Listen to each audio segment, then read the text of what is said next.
Chapter 12. Buildings, Paintings and Books. Chapter 12.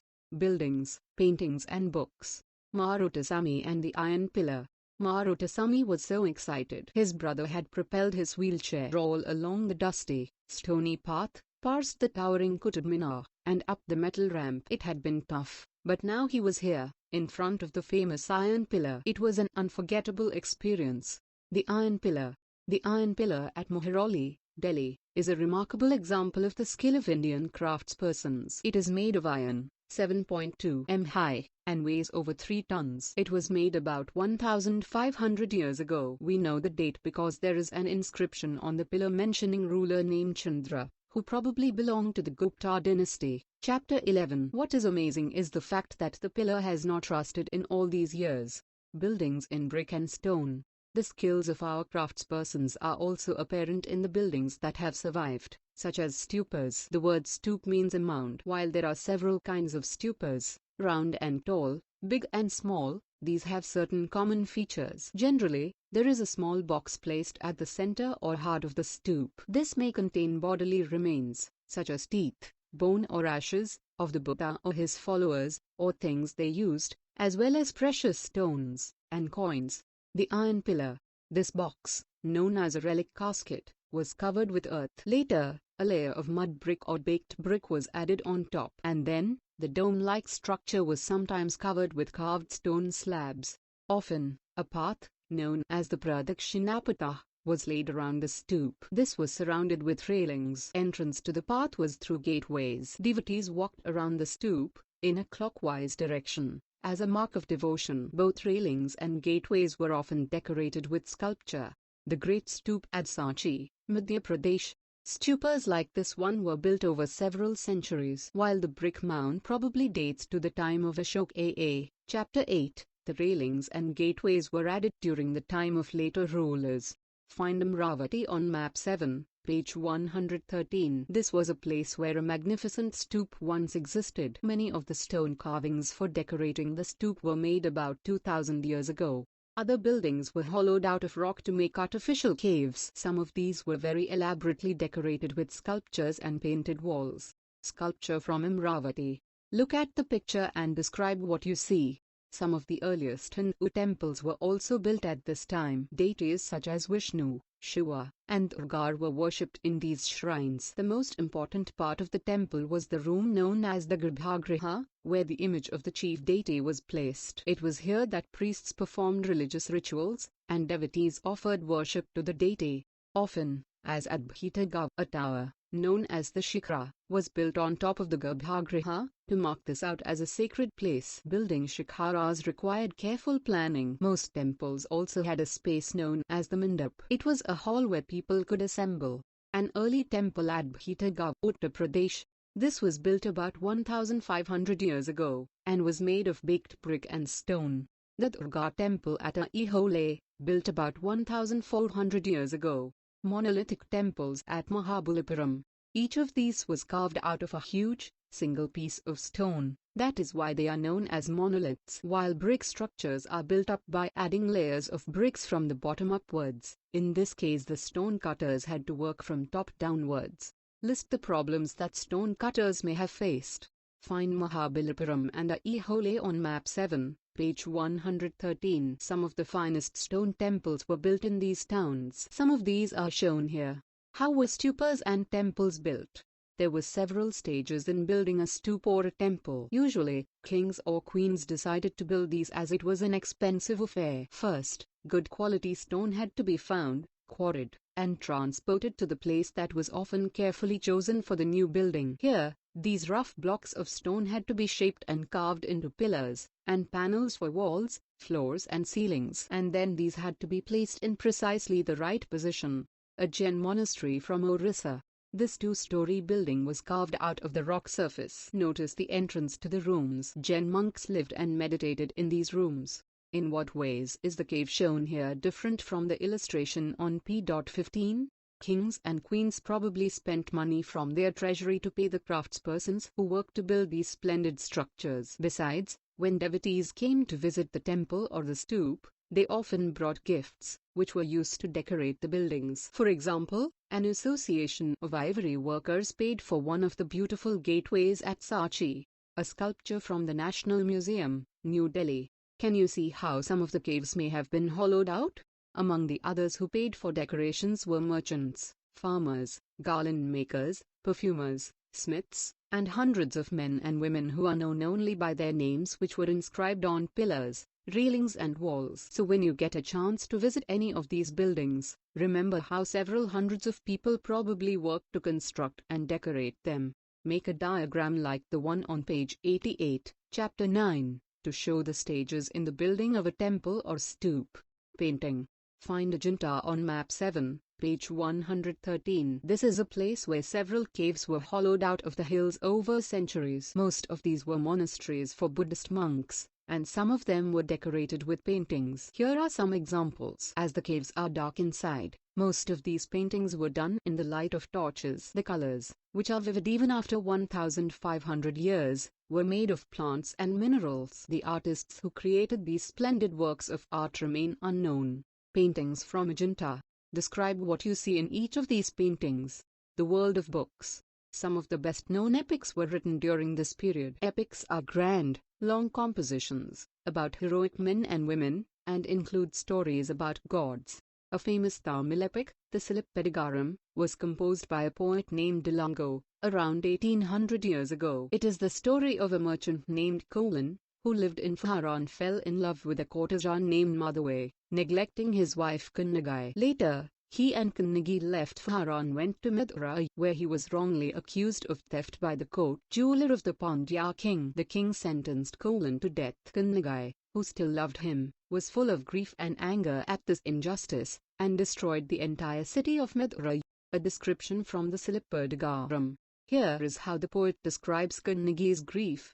O witness of my grief, you cannot console me. Is it right that your body, fairer than pure gold, lies unwashed here in the dust? Is it just that in the red glow of the twilight, your handsome chest, framed with a flower wreath, lies thrown down on the bare earth, while I remain alone, helpless and abandoned to despair? Is there no God? Is there no God in this country? Can there be a God in a land where the sword of the king is used for the murder of innocent strangers? Is there no God? No God? Another Tamil epic, the Minamekla, was composed by Sattanaar around 1400 years ago. This describes the story of the daughter of Kolan and Madhavi. These beautiful compositions were lost to scholars for many centuries, till their manuscripts were rediscovered, about 100 years ago. Other writers, such as Kalidasa, about whom you read in chapter 11, wrote in Sanskrit. A verse from the Meghadatta. Here is a verse from Kalidasa's best-known poem, the Meghadatta, in which a monsoon cloud is imagined to be a messenger between lovers who are separated from one another. See how the poet describes the breeze that will carry the cloud northwards. A cool breeze, delightful as it is touched with the fragrance of the earth, swollen by your showers, inhaled deeply by elephants, and causing the wild figs to ripen, will blow gently as you go. Do you think Kalidasa can be described as a lover of nature, recording and preserving old stories? A number of Hindu religious stories that were in circulation earlier were written down around the same time. These include the Puranas. Purana literally mean old. The Puranas contain stories about gods and goddesses, such as Vishnu, Shiva, Durga or Parvati. They also contain details on how they were to be worshipped. Besides, there are accounts about the creation of the world, and about kings. The Puranas were written in simple Sanskrit verse, and were meant to be heard by everybody, including women and Shudras, who were not allowed to study the Vedas. They were probably recited in temples by priests, and people came to listen to them. Two Sanskrit epics, the Mahabharata and Ramayana, had been popular for a very long time. Some of you may be familiar with these stories. The Mahabharata is about a war fought between the Kauravas and Pandavas, who were cousins. This was a war to gain control of the throne of the Kurus, and their capital, Hastinapura. The story itself was an old one, but was written down in the form in which we know it today, about 1500 years ago. Both the Puranas and the Mahabharata are supposed to have been compiled by Vyasa. The Bhagavad Gita, about which you learnt in chapter 10, was also included in the Mahabharata. The Ramayana is about Rama, a prince of Kosala, who was sent into exile. His wife Sita was abducted by the king of Lanka, named Ravana, and Rama had to fight a battle to get her back. He won and returned to Ayodhya, the capital of Kosala, after his victory. Like the Mahabharata, this was an old story that was now written down. Valmiki is recognized as the author of the Sanskrit Ramayana. There are several versions, many of which are performed, of the Mahabharata and the Ramayana are popular amongst people in different parts of the subcontinent. Find out about a version in your state. Stories told by ordinary people. Ordinary people also told stories, composed poems and songs, sang, danced, and performed plays. Some of these are preserved in collections of stories such as the Jadakas and the Panchtantra, which were written down around this time. Stories from the Jadakas were often shown on the railings of stupas and in paintings in places such as Ajanta. Here is one such story. The story of the Monkey King. Once upon a time there was a great monkey king, who lived on the banks of the Ganga in the Himalayas, with 80,000 followers. They fed on the fruit of a special mango tree, which were very sweet. Such exquisite mangoes did not grow on the plains. One day, a ripe mango fell into the river and floated all the way to Varanasi. There the king of the city who was bathing in the river found it, and was amazed when he tasted it. He asked the foresters of his kingdom whether they could find the tree for him, and they led him all the way to the Himalayas. There, the king and his courtiers had their fill of mangoes. At night, the king discovered that the monkeys were also feasting on the fruit, and decided to kill them. However, the king of the monkeys worked out a plan to save his followers. He broke off branches of the mango tree, and tied them to form a bridge across the river, and held on to one end till all his followers crossed over. Exhausted with the effort, he fell down and lay dying. The human king saw what had happened, and tried unsuccessfully to revive the monkey. When he died, the king mourned his death and paid him full respect. This story is shown on a piece of sculpture found from a stupa at Bhurhut in central India. Can you identify which parts of the story are shown in the sculpture? Why do you think these were chosen? Writing books on science. This was also the time when Aryabhata, a mathematician and astronomer, wrote a book in Sanskrit known as the Ayubhityam. He stated that day and night were caused by the rotation of the earth on its axis, even though it seems as if the sun is rising and setting every day. He developed a scientific explanation for eclipses as well. He also found a way of calculating the circumference of a circle, which is nearly as accurate as the formula we use today, 0. While numerals had been used earlier, mathematicians in India now invented a special symbol for 0. This system of counting was adapted by the Arabs and then spread to Europe. It continues to be in use throughout the world. The Romans used a system of counting without using 0. Try and find out more about it elsewhere. Paper has become a part of our daily lives. The books we read are printed on paper, and we use paper for writing. Paper was invented in China about 1900 years ago, by a man named Kai Lu. He beat plant fibers, cloth, rope and the bark of trees, soaked these in water, and then pressed, drained and dried the pulp to create paper. Even today, handmade paper is made through a similar process.